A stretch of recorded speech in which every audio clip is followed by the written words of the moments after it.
Right. We will wait about 2 more minutes and then we'll get started. All right.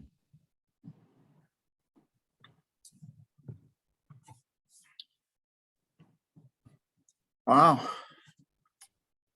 We do have over 33 attendees today.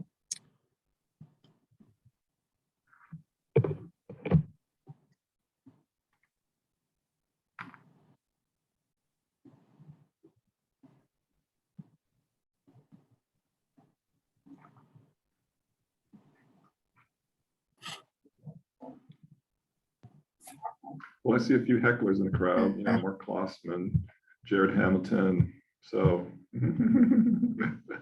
if any really hard. All right, I think we will go ahead and get started. So welcome to this week's Purdue at Westgate Defense in Indiana webinar series.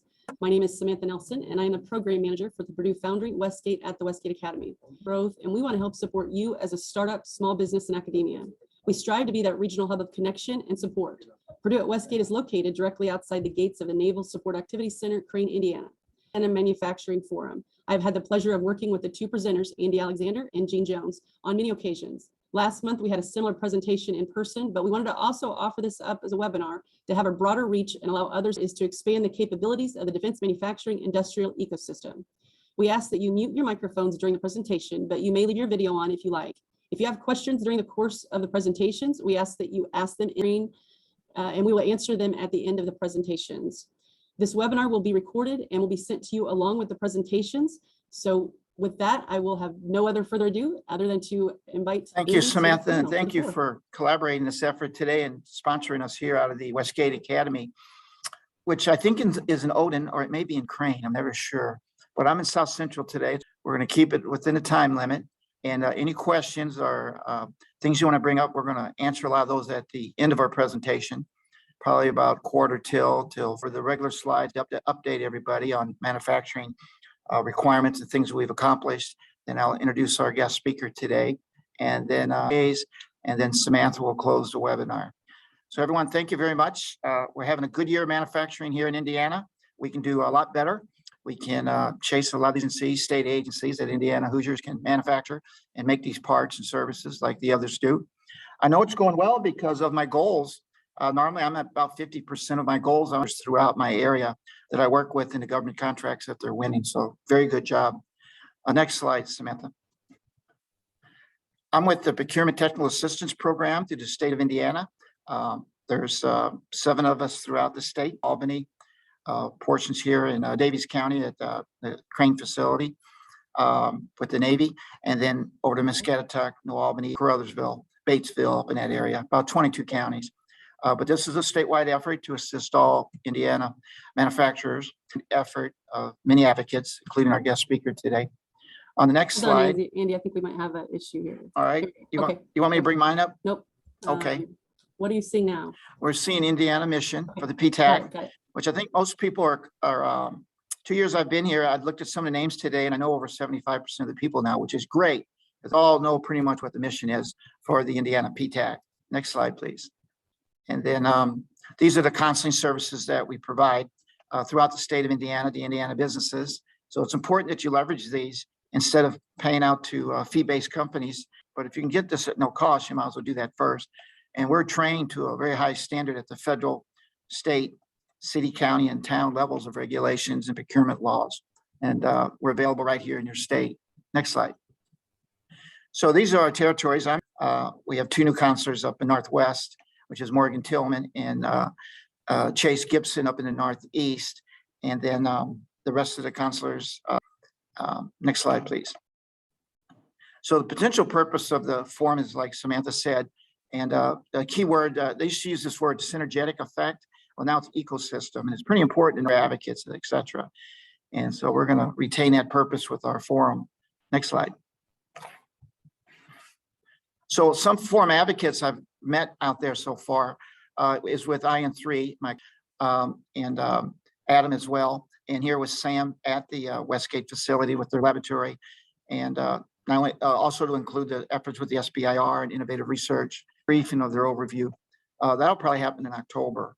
And then the Indiana Economic Development Corporation is the one for which I work for, and the other counselors I work with, my counterparts, Academy here. The efforts I work with Sam, Samantha, and Kelsey is extraordinary.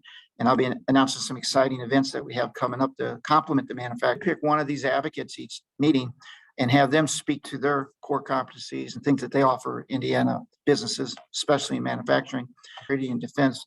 And Lafayette with Purdue University will speak to you about the CMMC requirements with manufacturing, the federal government. So Gene, I'll give it over to you. Thank you, Andy. Let me just share my screen and presentation and shift that to full screen mode. All right, and Andy, if you can let me know that I'm in full screen mode. Outstanding. Well, good morning to everyone. The title of this presentation is our CMMC, as it's fondly known, 101. I recognize by looking at the audience that there are some attendees in this crowd that are quite familiar with CMMC that perhaps you're not familiar with. And for those who are not as familiar with CMMC, this will be a comprehensive review. But I do want to, before I get started, I want to thank Purdue at Westgate, Samantha, and Morgan for your support and allowing us to present today. Here's the agenda. What is CMMC and who must comply? Who must comply? The CMMC maturity levels I'll review, as well as the latest timeline that I've heard by attending the monthly town hall meetings. I know that some of you do that as well. DoD cyber requirements that are in the acquisition regulations today. So it's not just that CMMC is coming, there are requirements in place today. And on which level of CMMC you should target, because it is fundamentally important to your business. We'll talk about why that's such an important understanding. Many people are confused about what is controlled unclassified information, CUI. So I'll briefly talk about what CUI is from the perspective of manufacturers. We'll get into some of the funding and cyber expert. I'll leave you with a list of references. So what is CMMC and who must comply? As I said before, it's Cybersecurity Maturity Model Certification. When you receive this presentation, if you go to that link, it has lots of background information about CMMC. But the bottom line is that as a nation, we're losing hundreds of billions of dollars in intellectual property and just outright theft. In every sense, it's a degradation of our technological advantage against any adversary that we might encounter. This is a big deal. There are 2 pages probably of defense federal acquisition regulations on there. And if you're wondering, why this one is so important out of those 2 pages, the reason that I just mentioned previously, CMMC is the verification component that's being introduced because of the lack of compliance with, quite frankly, have been on the book since at least 2013. You see it there, the Defense Federal Acquisition Regulation 252/204/7012 was released in 2013. Of the 300,000 plus, been very little compliance. And so, a couple of years ago, there was this push for a verification component, assessments, audits. That's what CMMC is. It's not a new introduction. All right, so this is the who must comply page. Certainly the Department of Defense primes and subcontractors. Now, when I say subcontractors, that's at any tier. Lets out work to another sub, it is that sub's responsibility to notify their subcontractor that they're receiving controlled unclassified information or federal contract information. Eventually, and I'll talk about what the timeline is, but this verification component is being introduced.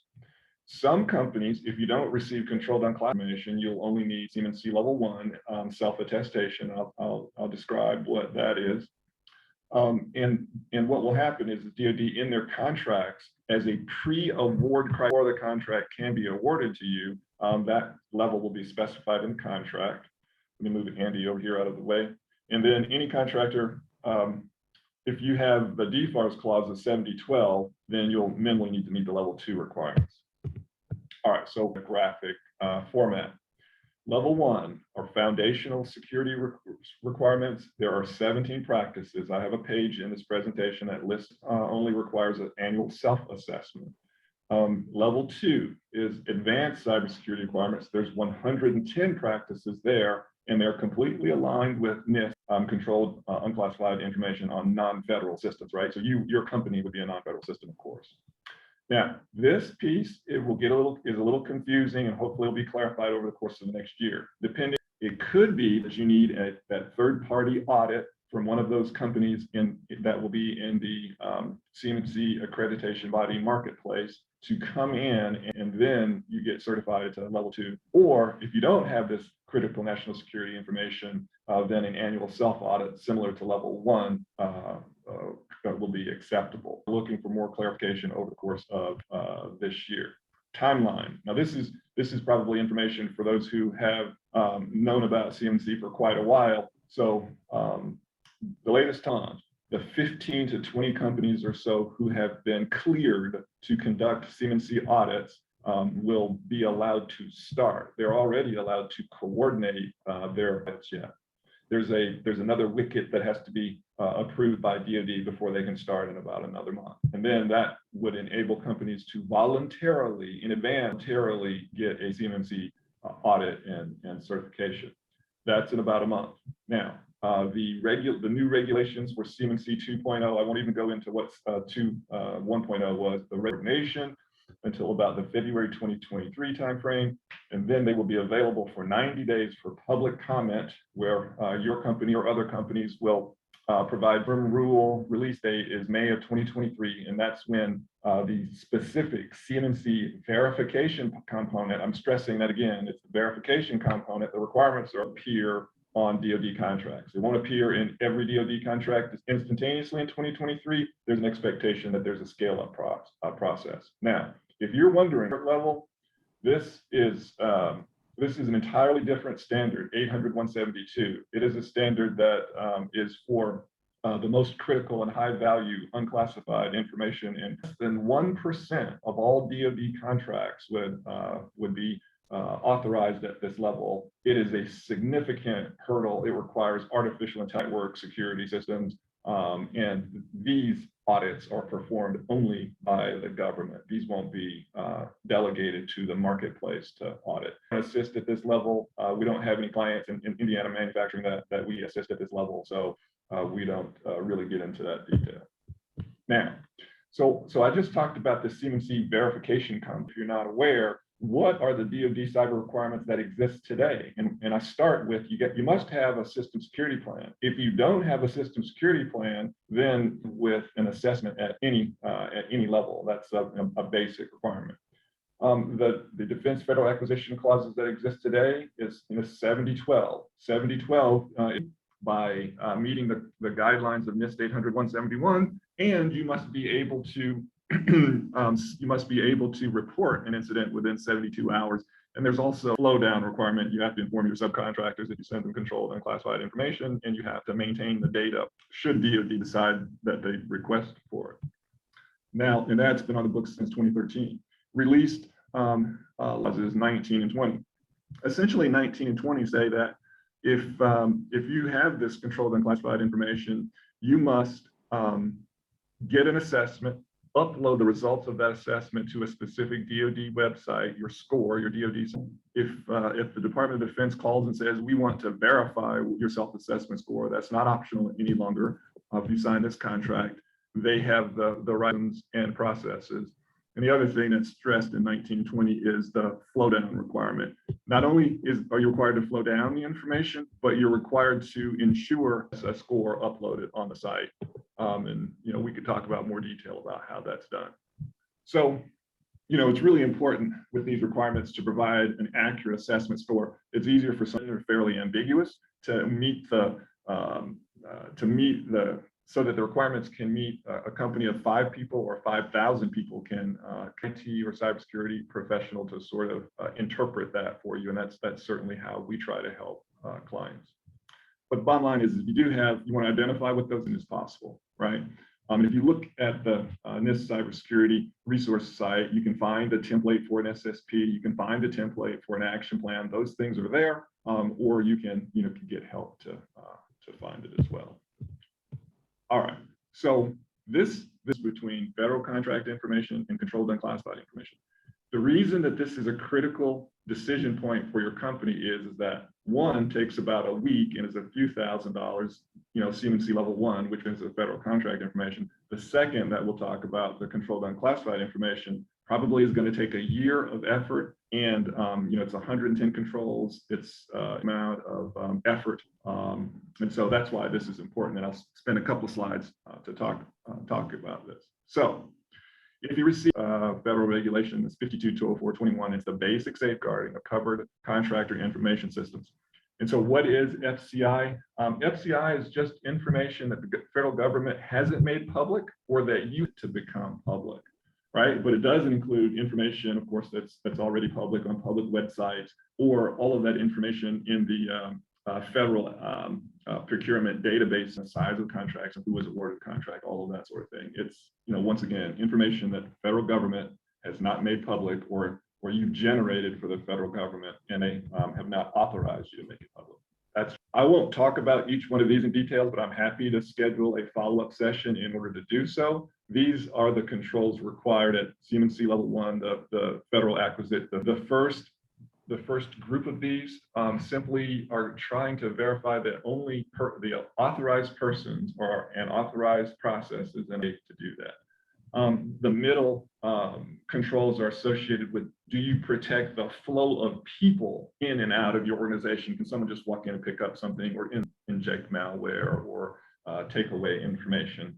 And then the last group of the controls are associated with, do you have antivirus? And then one that's very important and many small businesses struggle with is that, do you update your app, your security patches or operating system updates are released? This is very important. Many shops have managed service providers that tell them that they're doing patch. These updating of systems or patch management only covers the Microsoft Office sorts of updates, and all of those other applications, their accounting, their pro engineering or CAD software are not covered. So that's something to take a hard look at. And additionally, with regard to antivirus, okay, yeah, everybody has antivirus, but if you have federal government, not just DoD. And as I said before, it's likely that you're already performing some of these controls, and if you had to go from ground zero, you could still get this done. R52-204-21 and CMMC level 1 will be the verification component on that receipt of federal contract information. Now, if you're receiving controlled unclassified from a manufacturing perspective, what controlled unclassified information is on the next 2 slides. This is, you have to meet the controls of federal systems and organizations. And this, quite frankly, is the definition of providing adequate security that's required by 7012, right? Security, and you have to report a cyber incident within 72 hours. Well, CMMC, or NIST 800-171, is the demonstration of adequate security. Good specific line items as compared to 17 controls for federal contract information. And as I mentioned previously, this is a year of effort as opposed. So if you're wondering what types of things are in NIST 800-171, here are the types of families of controls that are currently in NIST. IT and cybersecurity controls, as well as physical security controls for the organization. So it's not just, if someone tells you they can help you meet, or they can meet 800-171 for you, not true. Absolutely not true. There are technical controls, there are physical controls, and quite frankly, there are management controls. All of the policies and procedures written for the controls, and archive demonstration of how you execute those within your company. So that's basic familiarization with NIST. Ago, I would give you a little more detail about what controlled unclassified information is. This is a good link, the CUI category, or this hot link for CUI category. This will take you to the National Archives, and it will give for manufacturers. Let's, in the defense arena, let's start with this one. So there's a grouping of defense. There's a subcategory called controlled technical information, and without controlled technical information, manufactured specifically to DoD specifications. So what is controlled technical information? Research and engineering data, engineering drawings, hard to make the part if you don't have the drawings, list, validation, right? All of those things that a manufacturer needs to make a component is considered control. If you are making a component, conversely, if you're making a component, providing a component to DoD, that's the same component that you provide on the commercial market, with not considered controlled and classified information, right? That's commercial off the shelf. And these rules don't apply. You'll also notice that here are some other CUI categories in defense besides just controlled technical. There's and then unclassified controlled nuclear information. If information, so another entire grouping or category is export control. So if you have information that's marked CUI category. All right, so we've been doing this for several years now, and just providing examples of what is controlled and classified information doesn't, and that although there is a Department of Defense instruction out there, 5248, and it explains exactly how documents and emails should be marked. It hasn't been totally incorporated into, or I would say mostly incorporated in the DoD system. So the information that you receive as a manufacturer or that the prime receives is not currently being marked with those CUI details. In knowledge at all levels, primes, big subcontractors, et cetera, et cetera. So the way that we have approached it with clients is to say that we want to educate you about what make the right decisions for your business. Because I'll tell you what, instantaneously above you within the defense supply chain, someone or DoD or the government can change how the information is marked. But you can systems at your company to get to that level, right? So it's better to know what CUI is in advance and start working towards the controls required for it. Certainly, if you have questions, you want to reach out to your government contracting officer, your compliance person. I've been told of a few instances where a company marks the information appropriately and it causes all kinds of drama at the prime above them because they're not prepared to handle it. All right, so level 1 versus level 2, hopefully I've described why that's a critical and fundamental decision. There's a lot from one level to the other. Labor, systems and controls, operating expense, because when you're operating at level 2, you have ongoing expenses for monitoring of your systems that you know the cost of getting there. It's a big decision. All right, so there is funding and cyber expert support available to you. But when I say that, and we currently do have grant funding but it's in the case of level 2, it's the state of Indiana and the DoD is never going to provide enough money to get you completely to level 2. So that's a word of caution up front. Certainly enough. One, educate clients about what is required, perform assessments to those 2 standards, right? The FARS 52 standard or the NIST 800-171. We provide a remediation work, helping to get those policies and procedures started and other implementation done. We do that with seasoned professionals at Purdue CyberTap, or we lean on some other third-party cyber experts within the state of Indiana. One of whom, Mark Claus. There may be some others that are on the call today, so I apologize if I didn't mention you. Now, so what is the funding that's available? This month, the Next Level Jobs employer training, you'll want to go to a particular website, Indiana Next Level Jobs, in order to see the details there. At Purdue, we have Department of Defense funding from the Office of Local Defense Community Cooperation. And not only can that money be used for cyber, but and consulting for manufacturers to increase the capabilities of manufacturers. I can talk to you about that in a lot more detail. And that'll provide 50 to 75% of funding. So investment that might cost, $10,000 or so. It would only your cost would be reduced by 75%, right? So that's exciting. Indiana PTAC provided Purdue MEP $100,000 last October, and we still have some of that funding available in order to help. And you only need that CMMC level 1. Not only can we use that funding to perform an assessment, but we can also use it for implementation activities. And quite frankly, I don't know of any other state that has provided that level of support for getting those foundational cybersecurity practices in. So really appreciate the support for summary. And I see that I'm finishing about 5 minutes early, Andy. So we'll have time for questions, which is always good. There's a couple of CMMC, and quite frankly, on many of these slides, we could probably talk for 30 minutes on some of these individual slides, and I've given you the way top version here, especially what is controlled and classified information. I'll tell you, people I've talked to, they're taking the approach of, well, until it's on my contract, I'm not going to do anything. because I'm concerned that the federal government will change the requirements or move in a different direction, or they won't be as rigorous about they are. So I don't want to spend my time and money on it and get out ahead of that. And I understand small businesses and the time and the operating margin. So I see that point. Number two is a recommended course of action, right? Begin now with one, the appropriate level, 1 or 2, based upon the information that you receive, and work towards 70 NIST 800-171 now. Not only the manufacturer, one, it'll reduce the risk of the threat or shutdown by malware of your company, number one. Number two, you're in a stronger position. If you go for the voluntary audit, not many companies are ready to do that, but if you did that, DoD is saying that they may provide higher margins or use that as a selection criteria from, let's say the end of this summer. But if you go back to a comment that I made a moment ago, when those controls do come in place and they become a pre-award criteria for companies that haven't positioned themselves at least partway down this road of getting these controls done, the contract that you see one week doesn't have a CMMC control, it might have another control the next week.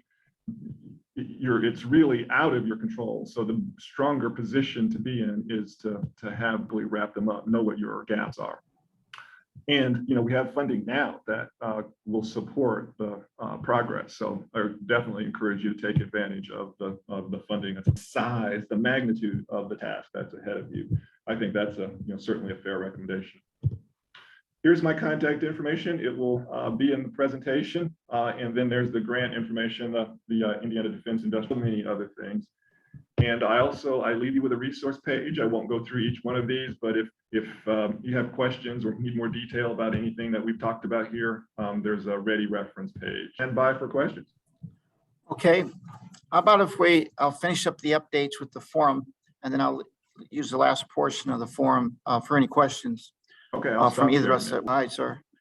And Samantha, I need you to bring up the PTAC presentation again.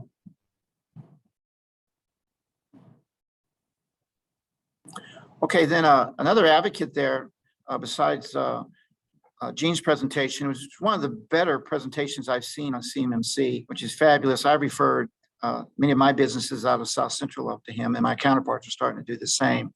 So I'd rather keep it in-house where we got a subject matter executive director in Bloomington at the Small Business Development Center, and they're working along with the manufacturing grant as well, and have become an advocate with us. Contact the last 2 months with Jessie as an executive director. I've referred over 3 businesses to her, and all 3 of them, through our efforts working together, product or service together, and marketing it out to the government. Next slide. So other organizations we want to kind of look into is the defense manufacturing community. This is one I'm hanging on to, and I haven't taken off our forum slide yet. Local economic developers and nonprofit organizations, colleges, local institutions, where they can set up an advocacy. I want to get them on board to give us a briefing sometime on maybe we can take advantage of that here in Indiana. Then you have the Indiana Defense Network, which I repeated already. And I'm still investigating and working with them, so they're a future speaker. And then up to the Northeast Indiana Defense Industry Association, my counterpart, Chase, backing those efforts. But I did meet with them at Buy Indiana. They provide a great service. It is a fee-based organization. And then the Indiana contact with them through Samantha. And I want to bring them on our next forum to talk about who they are and what they do, through their efforts out of Indianapolis for manufacturers in Indiana. And if there's any cost to it, they're from their website. And I've heard from several of my clients, it's a good affiliation for a manufacturer to be affiliated with. Next slide. These are 12 steps. I won't go in great detail, but you can reach out to me or one of my counterparts to go into these in detail. We can assist you through our government action plan that we set up for you on verifying whether we've got these 12 things lined up. Next slide. And of course, at the top, there's some things I'm going to talk about. Looking at those technical specifications on the C folders. And number 10 there is what Gene just covered. Site by gsa.gov. It lists them all that you can pick and choose. You can run them by us as counselors. We can tell you some of them we've been to. And then down the bottom is developing your relation. It's the most powerful thing. Here at Westgate, I was walking down the hall and I noticed that one of my clients took their capability statement, the one-page virtual document, core competencies, their past performance, the differentiator, and their company data all on one document. It's important to have one of these straight away, assist you in getting one of these done. And it complements your SAM profile, your dynamic small business search, your company website, and all your certifications and accreditations. The next slide. So today is not on August yet because I was going to do these every other month, but I'm getting such an interest throughout the state with manufacturers. I may shift over and try and do them monthly. And next month, of course, I'm going to like to talk, and then the other advocates as well. I'll line them up each month so we can learn more about who they are and how they can help us as manufacturers. But 6th September is a great idea about holding a training conference here. There's not one held throughout the state, but multiple manufacturing organizations. I did go to Bible there as well, but it wasn't targeted for manufacturing. And one thing I hear back from manufacturers is that, can you provide a venue that has a table display that on the federal government SAM system, the dynamic small business search? How does this free bid match bid service work according to my NACS codes and product service team with and look at? The DIBS system, which is spelled wrong there, I'll correct that, which is the system you go on to find about national stock numbers and parts houses, the C folders, like I had said on specifications, the joint certification program that gives you access to providing parts and services. We're going to have a panel discussion by people to talk about where government contracting is heading that is affecting manufacturing with subject matter experts from the government. But the other exciting thing, I recently met with Mantech here at the Crane Industrial Park, and they're bringing in Dell technology bus from 2 to 5. Told me that it's almost like the Dell Zoo. They'll have drones there, different technologies that Dell's providing and has to offer. So this is kind of a quick and dirty type meeting for Manix. Then we'll be doing these in the future as well. Next slide. All right, there's my contact information. We can get into Q&As. We got about 11 minutes left, or excuse me, about 7 minutes left. And these slides, webinar today. And then if you have questions about anything, of course, you can, other than right now, you can privately email Gene or myself or Samantha, from any of you and any of your counterparts, any manufacturing issues or topics or things you'd like to see in the future. Well, then, make me do my job as a government state employee, and I'll be in that. So at this time, if there's any questions, before I turn it back over to Sam, please either put it on the chat or speak up. We both did a good job of explaining a lot of that stuff. So there may be people have to process it a little bit, maybe to and get back with you with some questions. It's a lot, I know, but they break it down. I don't know a lot of this information, but we had a good group of people on here. We had a good group of people on here, so we appreciate everybody coming. We absolutely want to thank Andy and Gene for showing up and presenting for us. I think they did a great job. They always do. I think they're always very engaged and involved and doing a lot of their great mission.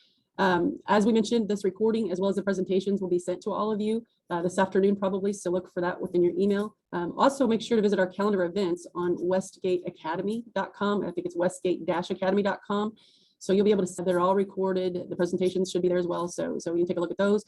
We do have a couple going on. Andy had mentioned the September 6th one. So all of those 12 steps to success that he had provided, there'll be some more in to come as a booth and display to hear the presentations. There'll be a panel, obviously. So it's going to be a great day. So please do that. But on August 2nd, actually, and I think if you were on earlier and saw the flyers if you were interested in semiconductors or microelectronics, Colin Stauffer from Resultant, who is actually a co-work member here at Westgate, he's going to be speaking on leveraging analytics for semiconductor supply chain risks out there, supply chain risk tool. So make sure you look at that one. That one is an in-person event. That is something we do the first Tuesday of every month. We offer a knowledge sharing session with networking. So make sure when you go into the westgate-academy. So again, we thank you for all of the information. It does look like there's a couple questions here or comments. Let me just take a look. Okay, the first one, Morgan Tavis, who is our marketing and communications manager, has put in Eventbrite information. One of the people that actually made a comment for looking forward to September 6th is Susan Carlock. She is actually with the Indiana Manufacturing Advisory Council for Connect. She's going to be a speaker on the panel, so we're happy that she's on here today and also will be on the panel. Morgan also provided the information for the August 2nd event, so you have that. It looks like people have given you two some accolades as well, and for what you did for us today. So hopefully we'll see everybody in the near future in person if you can make it to the Westgate Academy. But otherwise, we appreciate you being here, and we will hopefully see you in the near future. Hope you guys have a great rest of the week. Have a good day. Thank you. Thank you.